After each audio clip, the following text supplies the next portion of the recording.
Welcome to the MLB Network podcast. I'm Adnan Virk, and it's great to have you with us as always. This episode presented by New Balance. We got now a new three-part documentary on the 2024 World Series between the Yankees and Dodgers is available now on Apple TV+. It is called Fight for Glory, the 2024 World Series. The Emmy Award-winning and Academy Award-nominated director of the film is RJ Cutler, and it is a pleasure bringing RJ right now. RJ, thanks so much for giving us a few minutes. You know, the World Series film started as a newsreel back in the 1940s to update soldiers at war, then evolved into a televised broadcast. I remember getting VHS tapes of the Blue Jays back in 1993. You got DVDs, you got Blu-ray, and the latest version answers the question of how it has evolved for the streaming world. How did you first get involved with this project?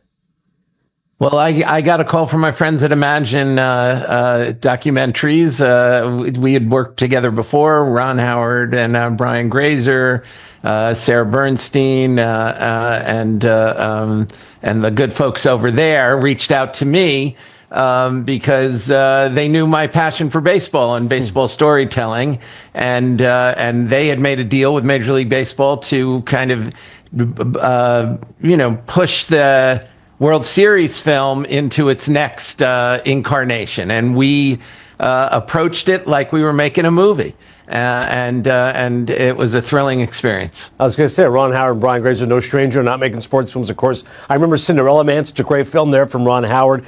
You know, fans Friday Night Lights is theirs too. Yeah, one of the greats. Yeah, you know, fans always want more access to their favorite stars, and I feel like, RJ, it's a challenge, you know, for every generation. I don't know if it's harder now than it was back in, let's say, the 1940s, trying to talk to Joe DiMaggio. But how did you try to achieve that in the film, getting really up close to the likes of Mookie Betts, Shohei Ohtani, Aaron Judge, etc.? Well, we had the great good fortune of being partnered with Major League Baseball. We developed relationships over the course of the summer and into the fall. But the truth is, as you know, nobody knew who the World Series teams were going to be until just a couple of days before. So really, we couldn't start our gaining access until the last 72 hours before the game started, and it wasn't easy. But we had a lot of the God smiled upon us. We were with Freddie Freeman and his family. We were with the Betts' family. The teams were really open to having us. So there were coaches mic'd. We happened to have a microphone in at second base when Ohtani got injured, and we could hear him speaking with the trainers and the coaches when he was dealing with his shoulder injury. And we also did a lot of great interviews afterwards. So we have,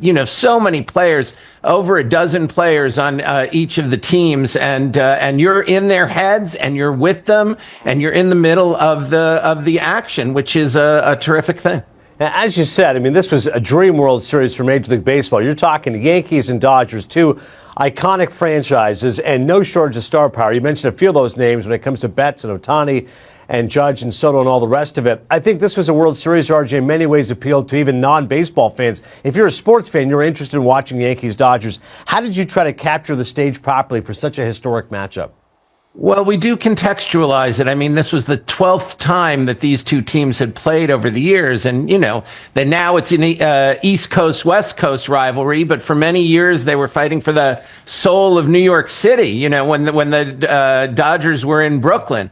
And they played over many, many years. And so we do contextualize it. But they haven't played since 1981. So you're talking about multiple generations of fans who had never seen the Yankees and the Dodgers play, and this series really lived up to the hype. I mean, these games, although it was a 4-1 series, the Yankees, with a couple of swings of the bat, could easily have won the series 4-1, but the Dodgers pulled it off. And the Yankees, they had some, their fielding issues. The sloppy play in the field really came back to haunt them, and some great decisions by Doc Roberts made the way he used his bullpen made the difference. And of course, Freddie Freeman, man, that guy had quite a series. We'll talk more about Freddie Freeman and those Yankees woes in just a second. Well, coming up next, what specifically do Freeman's World Series game winning heroics have to do with the movie The Natural? We'll fill you in. We return with more from our director, RJ Cutler, special guest here on MLB Network Podcast.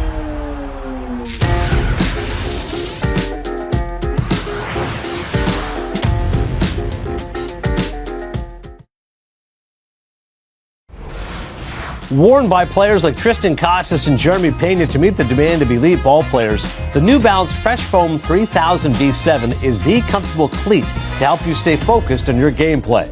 The 3000 V7 is designed to deliver comfort and unrelenting confidence in the field with an innovative coated mesh that offers soft breathability and durability. The Fresh Foam cushioning is precision engineered to deliver an ultra cushion lightweight ride while a gusseted tongue keeps you centered. Learn more and purchase the 3000 at newbalance.com. You tell yourself, right, all right, bottom of the 10th, bases loaded, World Series, one-run game, Dodgers, Yankees. Reality for Freddie Freeman right here.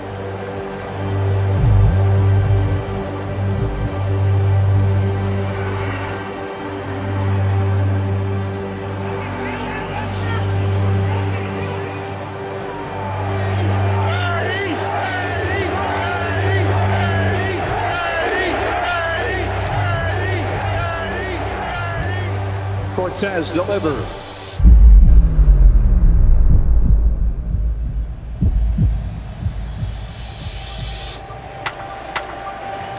Freeman hits the ball right field. She is gone.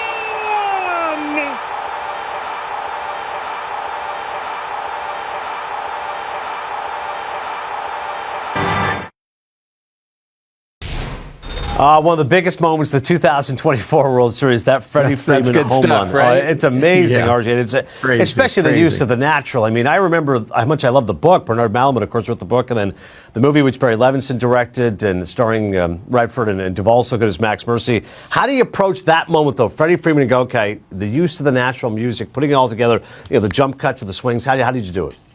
I mean, we had an amazing team. I worked with a producer named Justin Youngfleisch, who was overseeing the post-production, and we had to turn this around incredibly quickly. I mean, the World Series just ended, and now we're on the air. But our post team really did a beautiful job, and we were just there to capture the emotion. You know, we're character and emotion first, and that's what we're striving for in this series, and that's what. I mean, I defy you to watch the first episode and Freddie's story, which is just crazy. His year, his son was sick. He had this horrible ankle injury. They didn't even think he was going to be able to play. Remember, he sat out 2 games in the NLCS against the Mets. He was hobbling, and somehow he came up in the great tradition of Kirk Gibson. He limped his way to the plate in the bottom of the 10th inning with the bases loaded. They walked Mookie to get to him. And what did he do on the first pitch? And you hear you're inside his head. You hear his strategy, the way that he used Ohtani's iPad to prepare for the at bat. We're with him at every moment, and you really feel it. And then, of course, there's the story of his dad, which also plays a big part in this. And as I say, I defy you to watch it, not get the feels. It is just a terrific moment for anybody who loves baseball, sports, a great story, and a great yarn. Yeah, I've had the pleasure of meeting Freddie a couple of times, and I'm partial to him being Canadian. He always plays for Team Canada. Both his parents Canadian. Mom from Peterborough, dad from Windsor. And it's amazing. Of course, we all know the story of his mom passing away while he honors her and plays for Team Canada, the World Baseball Classic. But he's always been a guy Just who's incredible stuff. Yeah. Yeah, beautiful, beautiful stuff. And we're with his family, and we're with his wife throughout the series. And listen, that's another part of this that you learn about. It's tough on families. Yeah. They're traveling. They never know when in a critical moment the player is going to suddenly be faced with a slump. Look at what happened to Aaron Judge. The greatest season a right-handed batter has had in Major League history is offensive statistics, and he gets into the postseason and hits a slump, and he comes out of it later in the World Series. But for those first few games when the Yankees fall behind, he's just struggling so much, impressing, and it's it's tough, and it can happen. This is the thing about baseball. It can humble the greatest athletes who ever lived. And of course, anybody can come up at any point and change the history of the game. It's too simplistic to suggest the Yankees lost the World Series because of one swing in Game 1. And yet, that was a huge momentum swing. If the Yankees win that game on the road, who knows how they feel about Game 2, getting a split, potentially going back to New York. Yankees manager Aaron Boone is an old friend of mine. We worked together at ESPN. He's a great guy. Caught a lot of heat there from the New York media for having Nestor Cortez facing Freeman in that situation. Again, we just saw the end result, which is the home run, but you captured that feeling of mounting pressure well in that film. How important was it? Again, as you know, as a baseball fan, it's all about those incremental moments leading to that big splurge. So what was it like trying to build up that moment? Well, you see a lot in the game, in all of the games, how close the Yankees came, and certainly Cortez. Look, Cortez was brought in to get Ohtani out, and he did get him out, and he got him out. I think it was the first pitch, and it was an amazing play that got him out. But he succeeded in that way, so it's tough to say that Aaron Boone made that mistake, and of course he didn't succeed when in pitching to Freddie. And so it's tough, but we get into that. And you also were with Boone the next day. And when he's getting all of that heat, and you hear the media going after him, and you hear how he deals with it and what his point of view is. And you're not the manager of the Yankees if you don't have a thick skin. And Aaron Boone, as I say, man, those guys came so close every game. Pretty much every game. Not the game they won. The game they won was a blowout. But the 3 of the 4 games that the Dodgers won, the Yankees were within one swing of everything turning around. Thankfully for Aaron Boone, did get rewarded with a new contract extension from Brian Cashman. So good news is the Yankees realize his value. But you're right. You got to face the heat, and there's nothing like doing it in the cauldron of New York City, especially during the World Series. Coming up, a true Hollywood ending. We look back at the Dodgers' epic comeback in the top of the 5th inning from Game 5 of the World Series. That's next.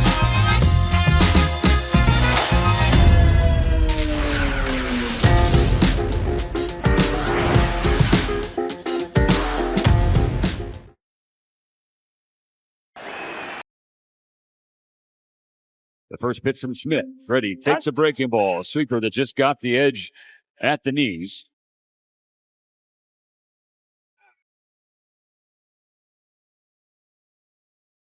Schmidt to Freeman. Freddie swings and belts the ball right field, hooking toward the corner. He's found the seats again. Yes. Yeah. Hello, short porch, and hello, Freddie Freeman.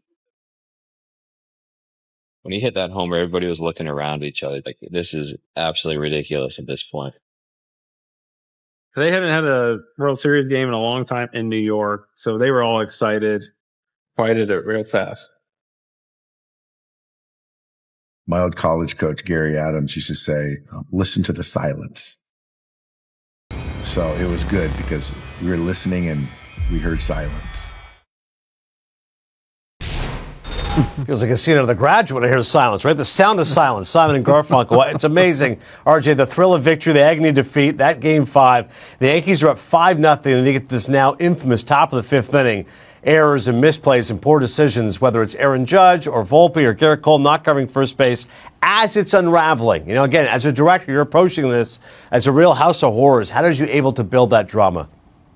Well, the story told itself. I mean, we always say you can't make this stuff up. I mean, it's almost too good to believe. The sleeping giant has awakened. Aaron Judge hits a home run in the first inning. He's followed by Jazz Chisholm's home run. The Yankees are dominating. They dominated the game before. You can feel in the air. We're going back to Los Angeles. There's going to be a game 6. There's a game 6. Look, in any game 6, one of the teams is up 3-2. So that's okay. The Yankees could have handled that, gone back to LA, won game 6. Now it's game 7. Game 7, anybody can win. Oh my God, the Yankees are going to pull it off. And that's what everybody felt. Everybody at Yankee Stadium felt that way. The place was going crazy. And then Aaron Judge drops the ball. He drops the soft liner. He takes his eyes off the ball for just a minute. He's trying to see if he's got a double play, catch the guy off first base, and the ball drops it, as somebody says, one of the announcers says, he clanks it. And even though that's just one out, just one error, suddenly the temperature changes. And it's almost like you can feel the gods, deciding we gave the Yankees a chance, but now they've opened the door for the Dodgers. And the Dodgers come back. You don't make a mistake like that and then follow it with the other mistakes. The play at third, the short arm throw at third. Garrett Cole not covering first base. Garrett Cole, yeah, I mean, that's crazy, and there's lots of explanations for why it happened, but there's no explanation for why it happened. It was just, and people couldn't believe their eyes.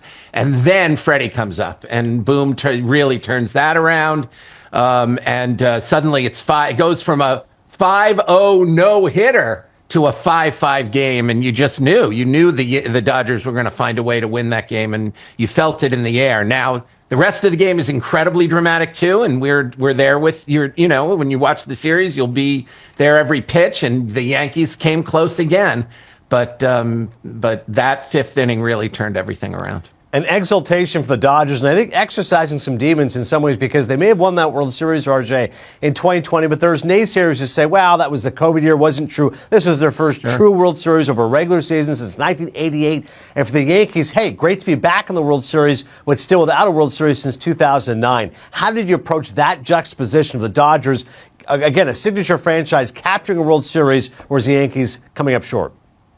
Well, that's really the story of the series. These two titans of teams with these two titans of rosters. It wasn't just a Judge and Ohtani. This is a team. Both teams are full of superstars. Both teams are franchises that have this incredible history, and both teams are teams that, to some degree, have underperformed in the postseason in recent years. And the Yankees have struggled even to get to the postseason, while the Dodgers have gotten there and with incredible regular season statistics. So, but haven't succeeded. This year, the Dodgers did succeed. The Yankees, now we have to ask, will this Yankee team, with all the injuries that they've sustained and the changes to the team and losing Soto, will the Yankees when will they get back to the World Series again? That's going to be a question. We'll see. That's why they play the games. But the drama inherent in the historical nature of these two teams meeting at this moment is a big part of what our series is all about. I mean, I lived through it, and I cannot wait to watch a documentary. I can tell the passion and zeal with what you're describing it. RJ, ultimately, what will people's biggest takeaway be from watching your film? It's, this is a love letter to the sport, and it shows, as we've said, that baseball is so much like life. It's a metaphor for life, but so many of life's ups and downs, twists and turns, play out. You can think you're down at the bottom, but you can find a way to get back. If the gods smile upon you and you make a good decision, your hard work pays off, and you can also think you're on top and then suddenly be humbled in a way that you never thought possible or is hard to imagine. The fans are a big part of it. These two incredible franchises, the cities that they represent, and all the different things that those cities mean. But as I say, it is really most of all a great love letter to the sport and a cinematic and emotional, dramatic, character-driven treatment. So we're just, incredibly honored and proud to have had the chance to make it. It's funny, you're describing the roller coaster of the season. It makes me think of the fact that they always play Sinatra's New York, New York when the Yankees win. Riding high in April, shot down in May. We know how that goes. We'll be right back to wrap things up with director RJ Cutler, the MLB Network podcast presented by New Balance.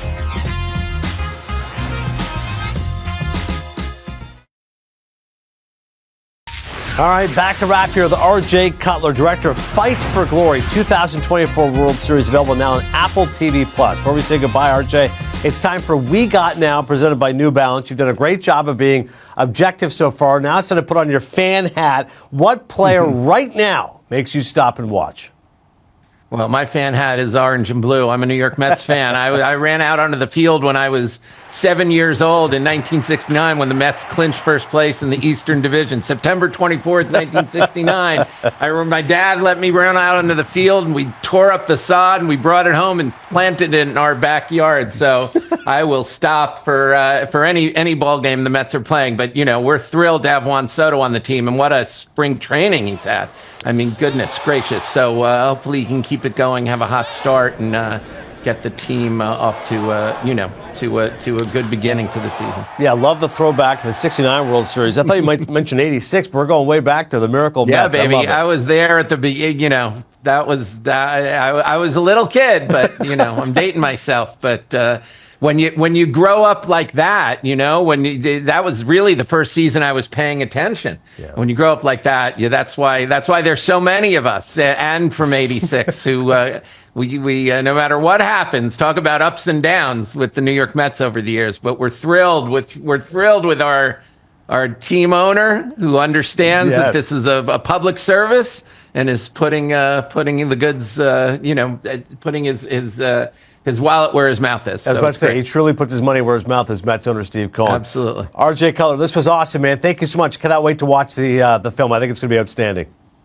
Thank you, my friend. Apple TV Plus for all you baseball fans. You're going to love it. Yeah, once again, Fight for Glory 2024 World Series available now on Apple TV Plus. Go check it out. And our thanks once again to director RJ Cutler. Subscribe to the MLB Network podcast wherever you get your podcasts. I'm Adnan Burke. Thanks for joining us. We'll see you next time.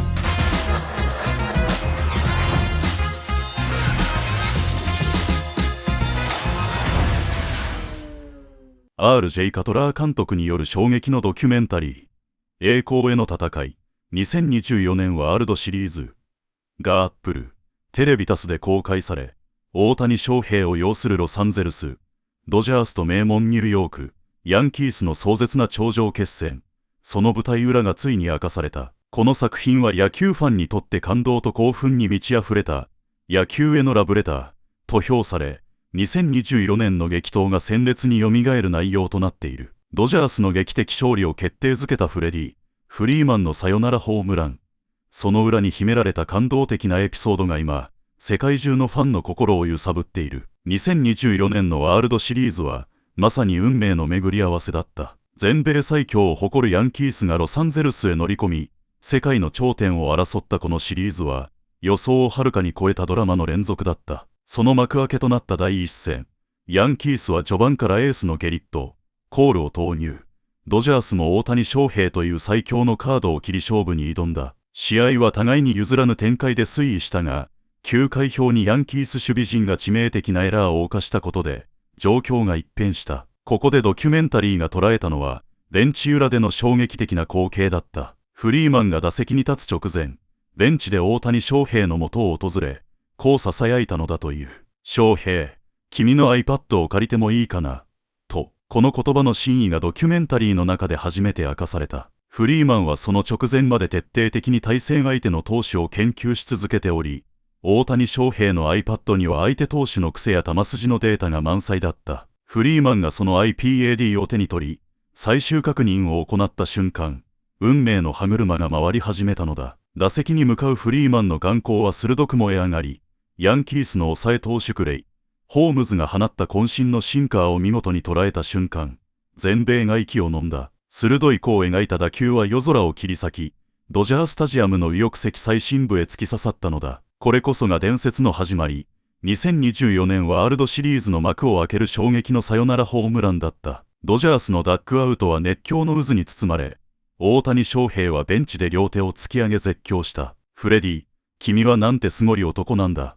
と、その表情は喜びと驚嘆に満ち溢れ、チームメイト全員が英雄フリーマンを称えるようにグラウンドへ駆け出した。しかし、このドキュメンタリーは単に試合の勝敗や名場面を映し出しただけではない。RJ カトラー監督は巧みにカメラを駆使し、勝利の喜びだけでなく、栄光の陰に隠された深い感情躍の王も描き出した。シリーズ序盤、絶対的な存在である大谷翔平は、試合中に思わぬ怪我に襲われていたのだ。それでも大谷はベンチを離れず、痛みに耐えながらもチームを鼓舞し続けた。その姿はまさに野球の真髄を体現しており、見る者すべてに深い感銘を与えるものだった。フリーマンが借りた iPad には大谷翔平の努力と献身が詰まっており、それがフリーマンに特別な力を与えたことは言うまでもない。さらに本作ではフリーマン自身の家族への愛情あふれるストーリーも深く掘り下げられている。シーズンを通じて家族の支えを受けてきたフリーマンは、この試合の数日前、